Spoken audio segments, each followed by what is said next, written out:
जो नहीं नहीं, क्यों मारेंगे गाजी, क्यों मारेंगे ये गाजी, इनके बाप का मुल्क है। लब्बैक या रसूल अल्लाह, लब्बैक लब्बैक लब्बैक या रसूल अल्लाह, लब्बैक लब्बैक लब्बैक या रसूल अल्लाह।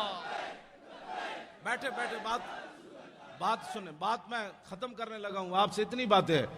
क्यों मारे, ये नारा बिल्कुल नहीं लगाना। हम अपने बच्चों को पाले और ये मारते रहे, क्यों मारते रहे, तो कितने गाजी मारेंगे, क्यों मारे ये कितने गाजी। अभी तो एक काम ने हिसाब लेना है। हाँ, उसका यही जवाब है कि हमने और कुछ भी नहीं करना, ना किसी को जनाब मारना है, ना किसी को धाड़ना है, ना आग लगानी है, कुछ भी नहीं। अब लब्बैक कहते कहते आप तख्त पर जाकर हुजूर के दीन को बिठा दें, बस। सुभान अल्लाह। बस यही गाजी साहब के खून का बदला है, यही मौली खादिम की पगड़ी उतारने का बदला है, यही मेरे गिरबान पकड़ने का मतलब है, यही मुझे हथकड़ियां लगाने का यही जवाब है कि बच्चों ये सारा कुछ हमने इसलिए किया कि ताकि हुजूर का दीन तख्त पर आ जाए, बस बात खत्म है। ये